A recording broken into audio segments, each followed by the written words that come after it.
This is Brian Wood with Back to the Roots podcast. Before we start today's episode, I want to put a plug in for our first advertiser, the Organic Farming Conference. The event is held each year to encourage working the land for future generations and supporting a community that is prosperous and enduring. This year, the Organic Farming Conference will be held on November 8th and 9th at the Mount Hope Event Center in Mount Hope, Ohio.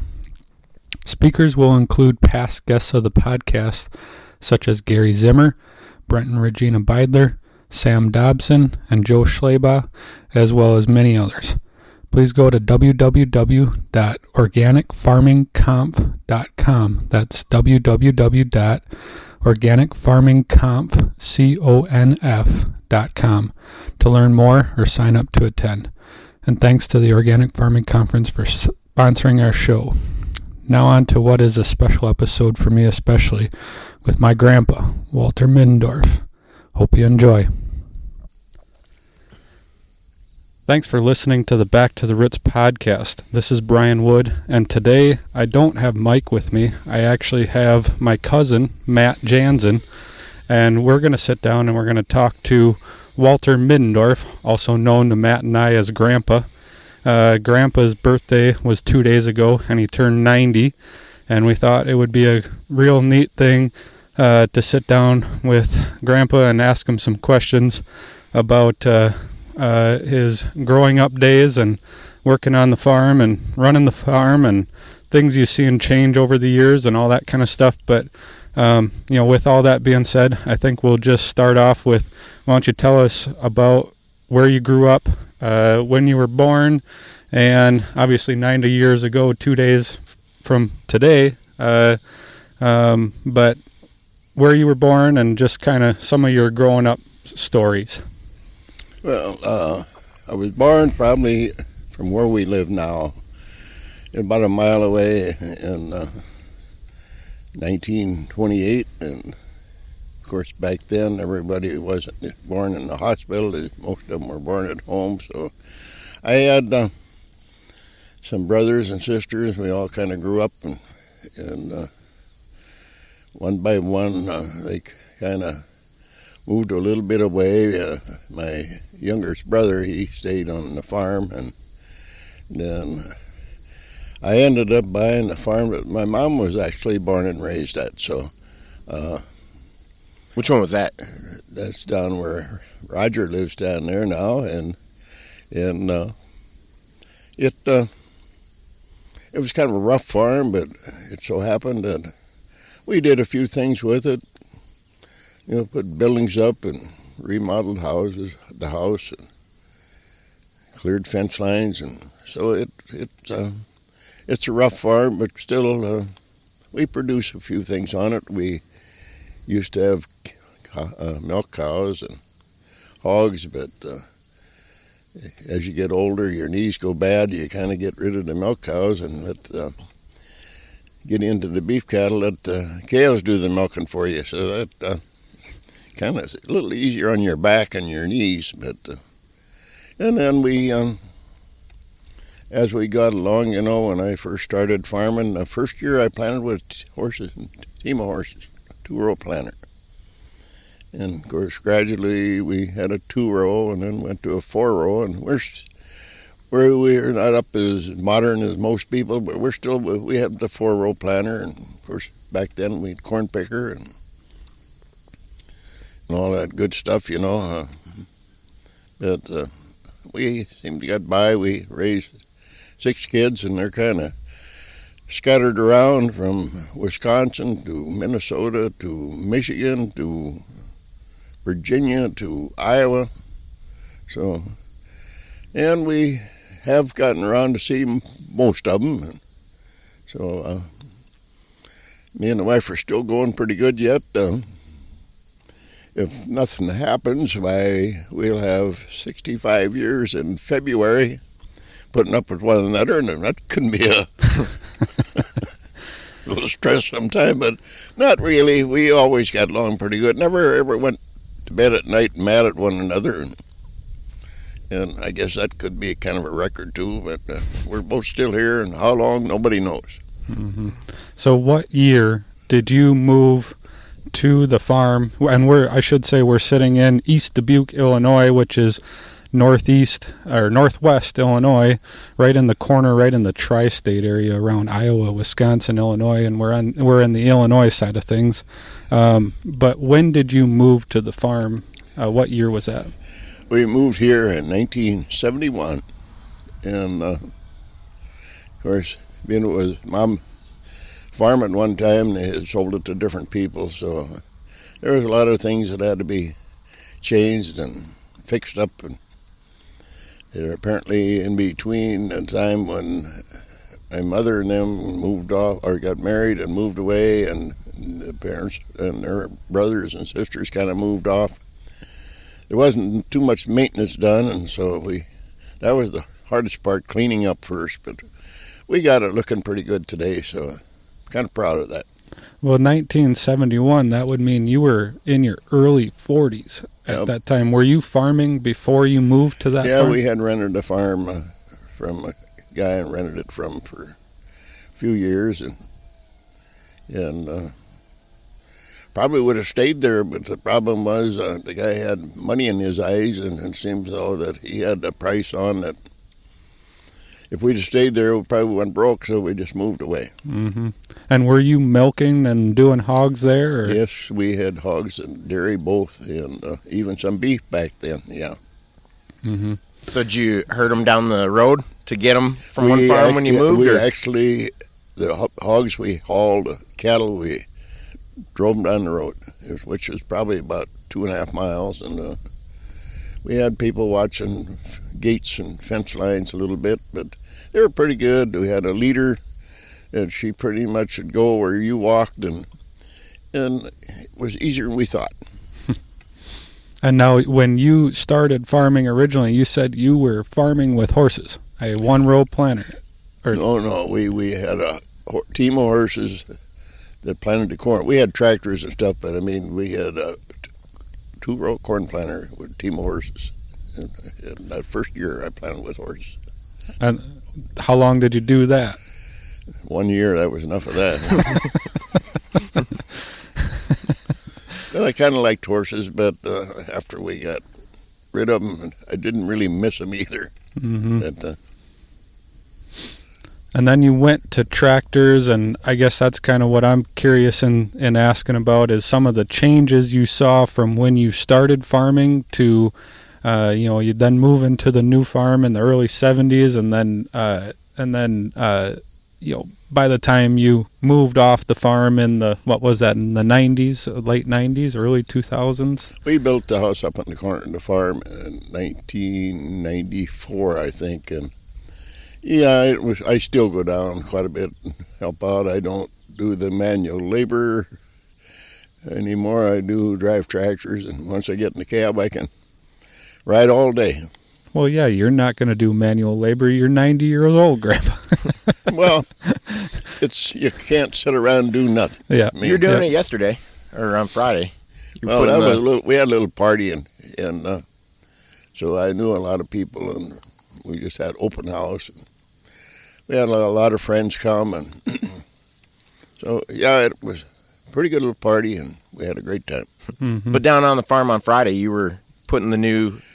Oh yeah, Friday we got a Vermeer baler and a big belt that splice had busted up, so I got a splicer, but it's only for about a 4 or 5 inch belt, and this is a 10-11 inch belt, so we had it spliced, and then there's a lot of rollers and stuff to go around, and then when you get them all of them together, then the belt is always a little bit short, so you have to sit on the belt. And of course, we had some grandchildren were down there, so between Roger and a couple of them sitting on the belt, so we give it enough that we could hook the little piece of metal cable that you put between, run through the splices so that when you let it go, that it doesn't break. But it isn't as hard as it looks, but you have to kind of know how to work it, so it does work. Mm-hmm. Did you say that it sounded like one of the bearings were going out when Roger was crawling up around it? Well, you can hear that stuff, but everything seems okay. But I mean, yes, sometimes something's going bad after you run something long enough. You can kind of pinpoint where it's at. Roger said that was his knee. Well, that's possible too. Knee cracking. You guys are young enough and limber enough you can crawl through there. I let the young bucks do that. Mm-hmm. Mm-hmm. So I want to go back to starting farming, and what year did you start renting a farm, and then in the 70s you moved off? What year did you actually start farming on your own? And we got married in 1953, started farming in 1954. Okay. So that's been a little while ago. But before you got married, you were in the Army, right? Yeah, I got drafted in 1951, and so I spent 2 years in there, and then went home and worked in Dubuque, Iowa for a year, and then of course like all young bucks, you propose and they accept. So then from then on, you got a different kind of a lifestyle. You have to put in mind that you're starting a new family is what it comes down to, and you got to make it on your own. Mm-hmm. So, and what made you want to farm to make it on your own? Well, back then there were a lot of the young fellas. They liked wide open spaces and cattle around and hogs around, and it's something most of them that were in the country pretty much stayed that way. I mean, they never went to town too much because they didn't like sometimes hours and stuff, and they were kind of your own boss when you got on your own. Mm-hmm. And how many cows were you milking, and how many hogs were you raising when you first started? We started farming, I think, with around 24 head of cattle and our milk cows, and I think we probably raised 125, 150 hogs a year or something like that. And what were the markets for that, for both of those? Well, I can remember when we first started, they didn't buy milk by the 100 pounds. It was usually per pounds of butterfat, and that depended on what your test was, because they always wanted a 3-5 test of, and so that was about what you got, $2.40 some cents a pound. Depends on what butter did. And as far as hogs, I sold some sows 1 year, and I got 22 cents a hundred. So I mean, $22 for 100 pounds. So they didn't bring much, but then at that time, I can remember buying gas, 15 cents a gallon too. So it was about the same all over. I sold corn 1 year. I think that was ear corn, and I had picked it with picker and sold it for 65 cents a bushel. And that would have been in the late 50s, maybe early 60s. You had 75 cents a bushel for corn. And who, like for the milk, and was the corn going to a local farmer and a local creamery? The corn, there usually somebody in the neighborhood needed corn, so if you had more than you needed, you could sell it to them. And as far as the milk, there was a little cheese factory in Menominee, and that operated where a lot of them sold to. Hazel Green had one, of course. Galena had Kraft, and little by little, the little factories moved out, and Kraft pretty much took over, and it wasn't too many years went by, and all of a sudden Kraft moves out of Galena, and they went to Stockton, and they just disappear. Then who came in? Does it just keep on getting to be bigger and bigger companies coming in and taking the milk? Yeah, then they'd come in with bulk trucks, and at one time when we started putting milk in a bulk tank. The cheese company would pay you 20 cents a hundred extra for your milk to pay for the tank, so they didn't have to mess around with cans and stuff like that. So how long were you milking into cans? I probably would say to the mid-60s before they start really coming out pushing bulk tanks.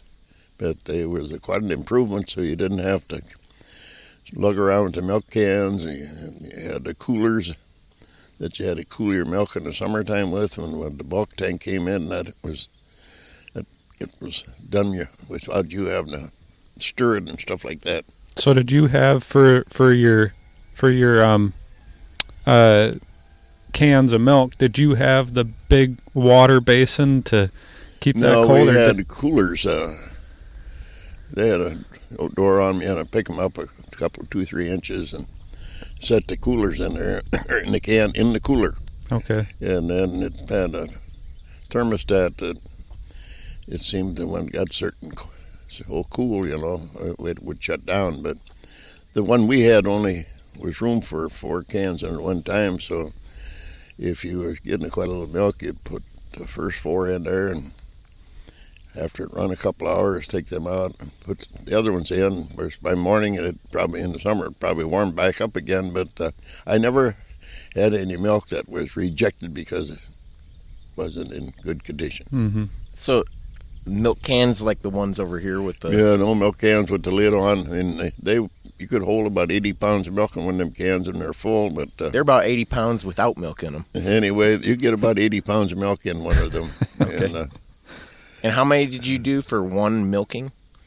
We used to had 3 or 4 back then. Back then, that was quite a bit of milk if you could 3-4 cans of milk at one. That was just milking. Like in the morning. And then you did afternoon. Get the same at night, yeah.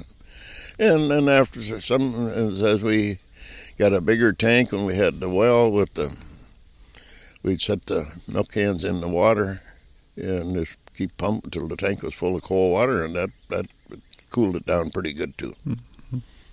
So it was all hand labor. That's where your handshake comes from. Oh. You weren't hand milking, were you? No. You had milking machines? We always had milkers. Okay. We did milk cows by hand at home when we were kids. Yeah. But, the old cows, they got used to you. They were kind of pets because back then you'd had name for cows and do you remember one specifically, like one of your favorite cows? No, not really. I mean, there was a lot of them were tame and quiet, and that was nice. But some of them kicked we you. didn't personally have the ones that we had. We never had a name like Susie or anything like that on them. But number 12 or something like that. Yeah. They went by numbers, and so you kept a record of them. We generally had an ear tag cramped in their ear or something, so you'd know who they. Keep your record straight. So when you were growing up, you were actually milking by hand. Did you have one of those little stools too? Oh yeah, well, you had a little footstool you sit on, so sit beside the cow and milk by hand. When my brother went to service in 42, me and my brother and 2 sisters used to get up and milk the cows by hand before we go to school in the morning. Did the same thing at night, and you had to get up early, but then school started at 9 o'clock, so most of the time we walk a mile or 2 to get there, but that was from up to where down over here down to the schoolhouse right around the corner. Yeah. So that was pretty How long good. did it take to walk that? Well, it depends on how big a hurry you was in, but we'd take our time. I suppose we walked back and forth. We probably took a half hour, 45 minutes both ways, so I don't know. Walked in all kind of weather. So how early do you remember milking? Oh, it was always dark when you get up in the summer. We started plenty early that when you were done milking, you could wash up, clean up, and breakfast, and change your clothes, and head for school. But when you were, like in age, how early do you remember? Do you have a early memory of going down to the milk house with your dad, or? Well, my dad died in 48. I'd say that it's just something you had to do. So it usually probably 6 o'clock, something like that. We were always And to how be up many and were milk you some. milking? Each one of us back then, when we were, we probably maybe 5, 6 by yourself, and each one had certain cows you milked, and didn't take us that long. It's just cows we're used to. You chase them in the corner and sit down alongside them, milk them. They just stand there and chew their cud and look at you. Yeah, he's seen a lot of change over the years, and going from milking by hand into cans and getting picked up like that, and then all the way to bulk tanks in the 60s, and then how did you see that change? Like, was pricing better? Were there advantages? Were there disadvantages? Or Well, the advantage was it was so much easier to, with the pipelines they have today. You put the milker on the cow and milk goes up, sucks up into the line and over and goes through a jar where it's strained and pumped into the tank. Where back in our day, you had to have muscles to lift that up, put it in, and then when you had the milk can full, you had to be able to pick it up, put it in the tank, so you had to pick the stuff up. And I don't know, progress, it made it easier and faster, and of course the more the more you progressed over the years, of course, when it was easier, and then you started milking more cows. You had tractors, manure loaders, so no pitch work. It'd be amazing. Well, you could take a loader and do in 1 hour, probably take a man 2 or 3 days to pitch and fight over. But it did one thing for you, though. When you come in, you didn't complain about the food. You just put it down, and we more or less survived. But you worked harder back then too, because everything was manual labor. Mm-hmm. Mm-hmm. Well, and that kind of is, it's interesting today, like you said, that progress has made it so that you can milk more cows, and we're sitting here in 2018, and it's conventional milk prices are $15 to $17 a hundredweight, and I feel like some of the progression in technology has made it more difficult for the small farm like you used to be to stay in business.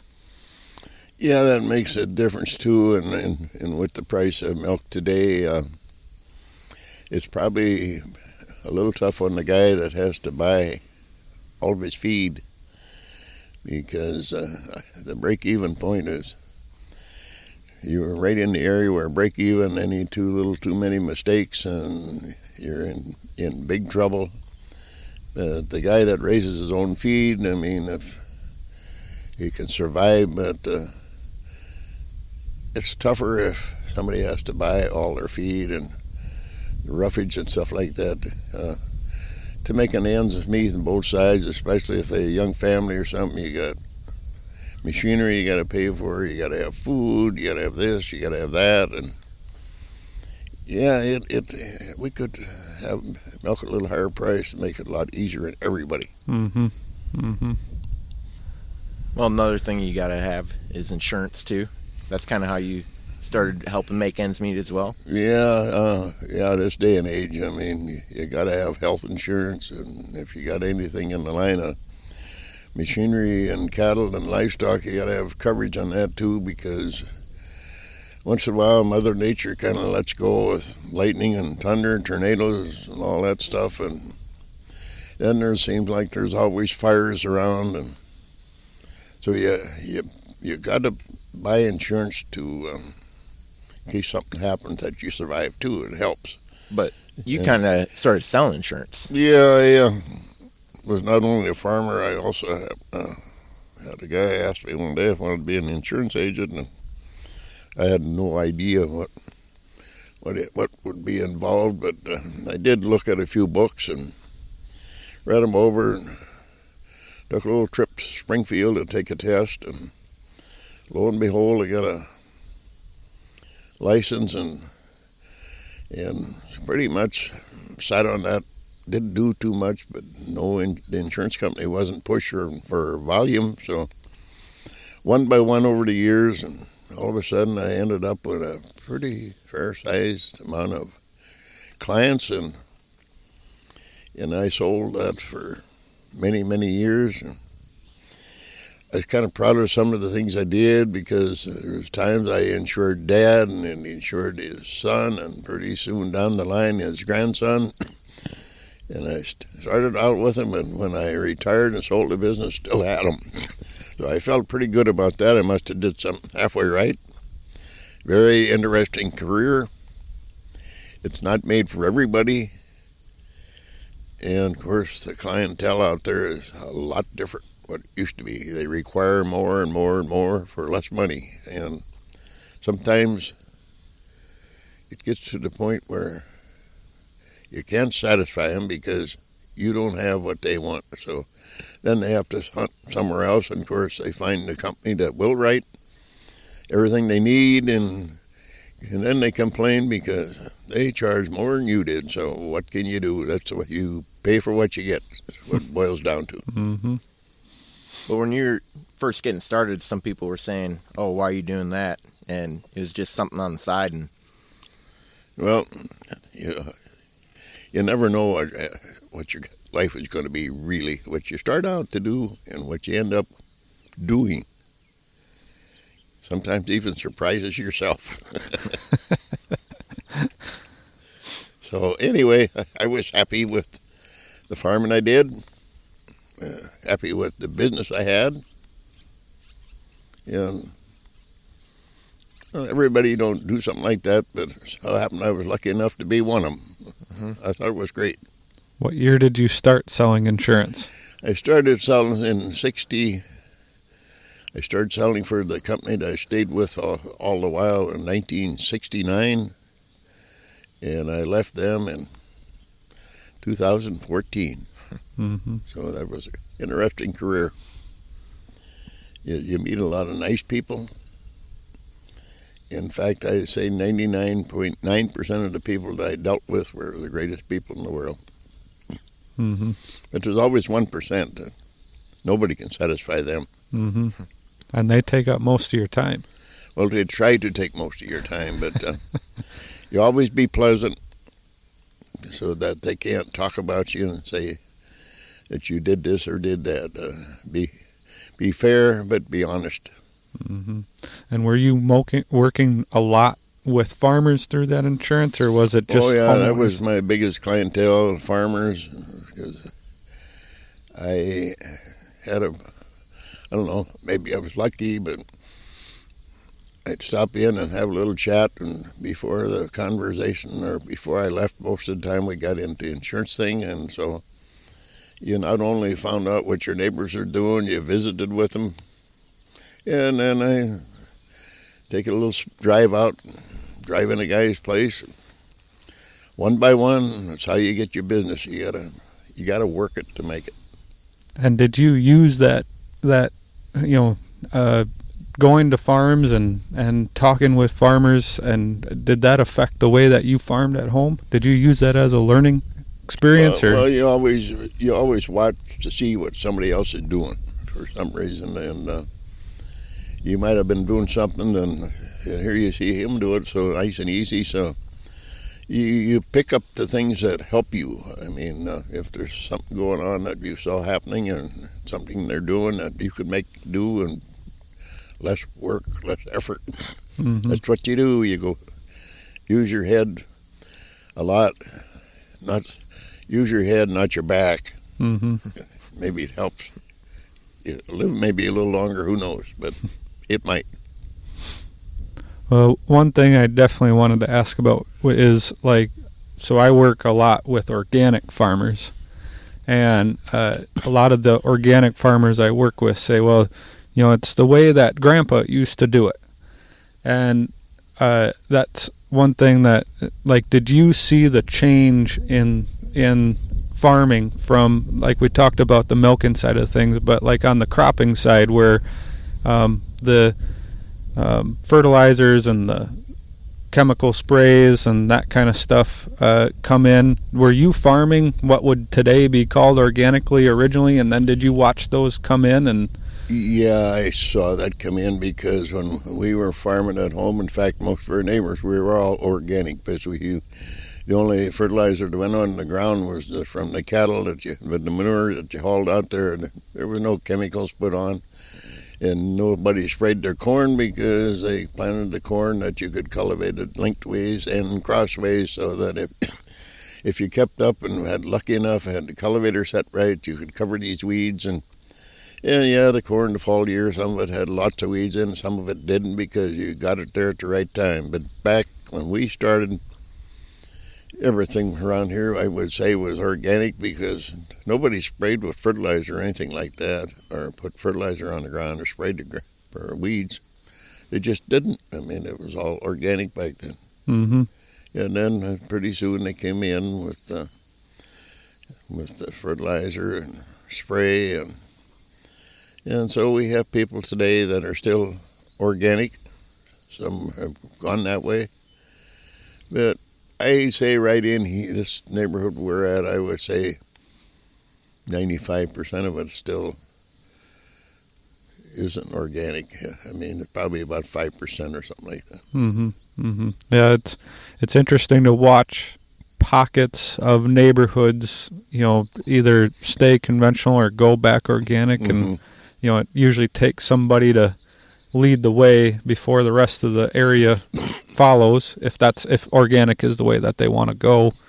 But yeah, I'm watching today, some of those old cultivators that you probably used back in the day are being brought back out of the back of some sheds or the junk pile on some farms and being put back to use for growing organic crops. And like you said, a lot of years that stuff looks really nice. Every once in a while weeds will get away on people, but if you put in the time and you get the timing right, you can make it look just as good.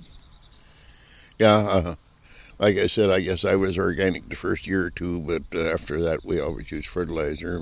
And of course, back in when we were at home, if you got 75, 100 bushel of corn per acre, you thought you really had something. Well, today they don't quite figure 100 bushel anymore. They like to get it up where it's when they're double that, and it takes. You keep sucking the stuff out of the ground. Either you put something back in, or you get nothing. Mm-hmm. So yeah, I've seen it come and go, and I know a few people that do it, and I don't object to that. If that's what they want to do, that's fine. Mm-hmm. So, I don't really know a lot about your parents. You said that your dad died in '48. Can you kind of explain who they were, or explain them to someone who's never met them or seen them, like me? Well, like I said, my folks was Joe and Celia Middendorf. My dad had cancer, and he died in 1948. What kind of cancer? Lung cancer, I think, back then. Of course, Was he a back smoker, then, or? the old timers, they smoked, most of them. If you went someplace, no matter where you went, the old fellows would sit around the kitchen stove or out in the front porch or something, and every one of them had a cigar or a pipe or whatever stuck in the corner. Did he smoke a cigar or a pipe?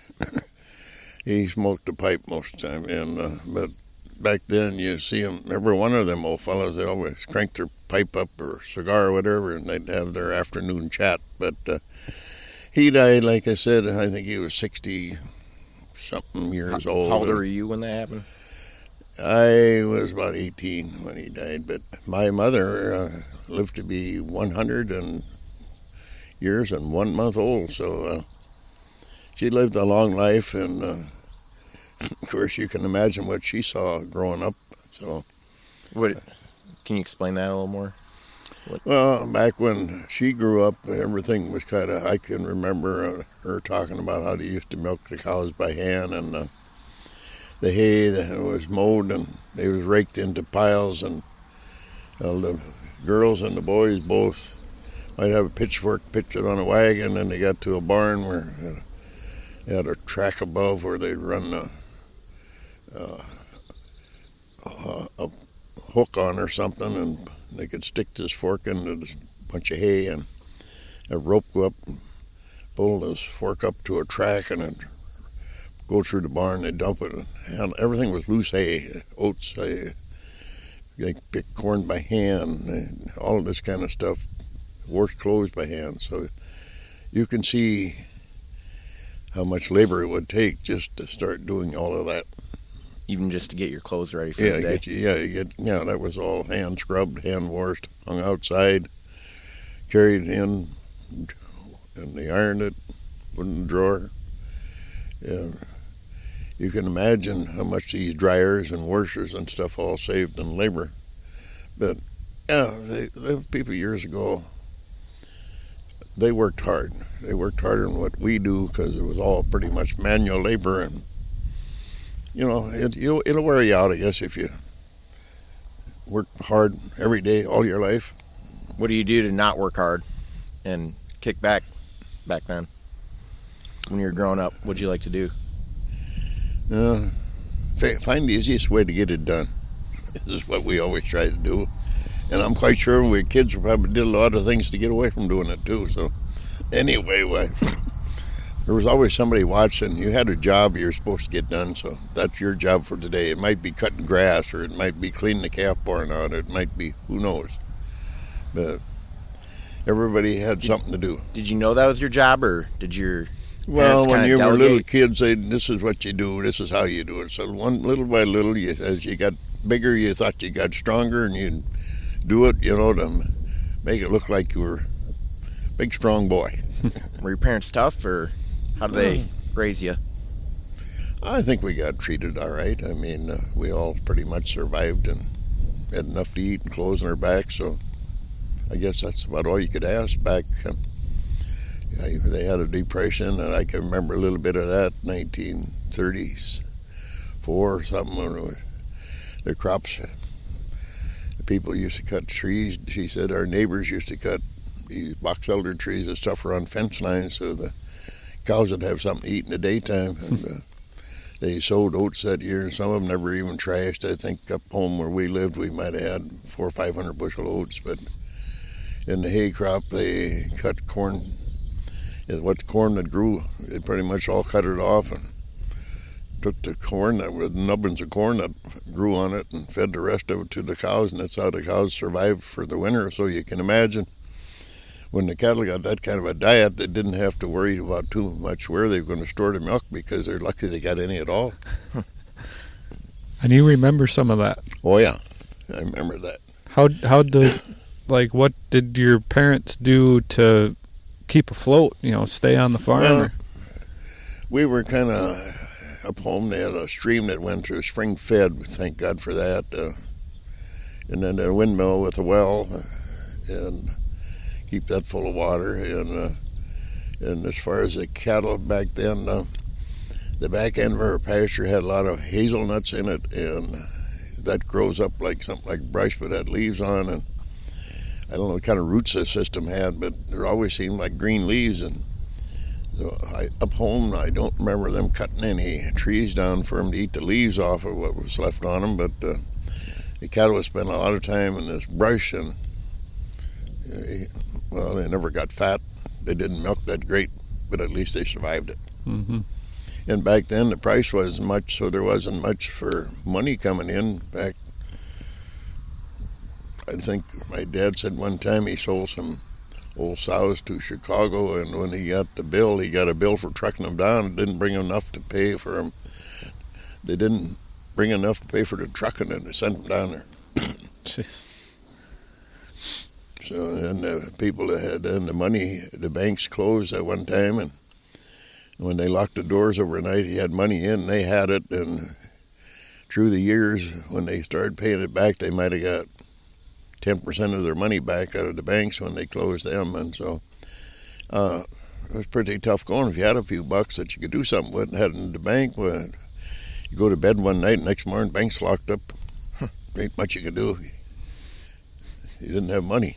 Mm-hmm. If you had a little piece of land and enough to eat, you were pretty lucky. Mm-hmm. So that's one of the things I've seen, and I hope it never gets back to that. Nobody deserves to live like that. But they survived, the old timers. They're survived. Yep. That's about all I can tell you about that. And there are a few other guys around here that I know are friends of mine that about my age, and I'm quite sure a couple of them remember it well. So, Were you the youngest?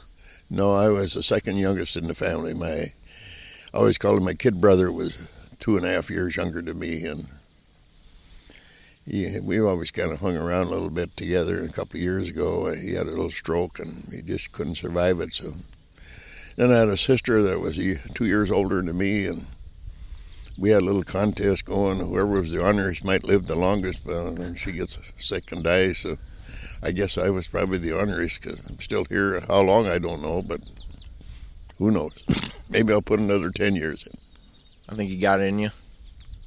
No, you never know, Matt. You never can tell. Yep. Plane could land on us right now. Yep. So Tony was your kid brother? Yeah.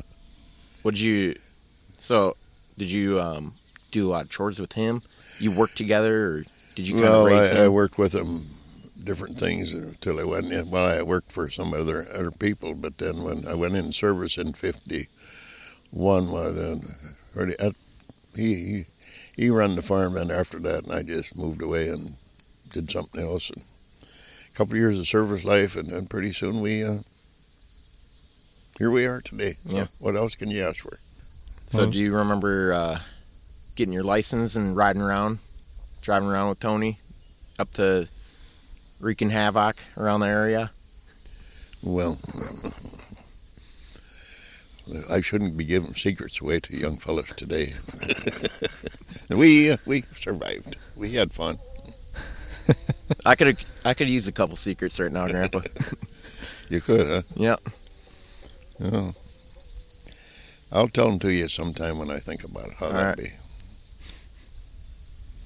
I don't want to spoil you. I know you're getting up in the mid-20s and stuff, or maybe close to 30, but that way you'll always learn something when you come back to see Grandma and Grandpa.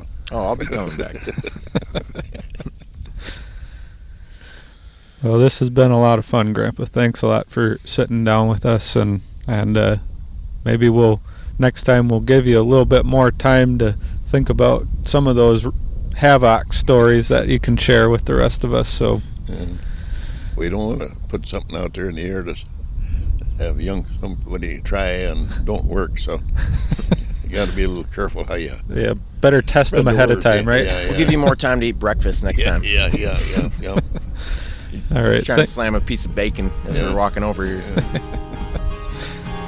Well, thanks a lot, Grandpa. Okay. See you guys.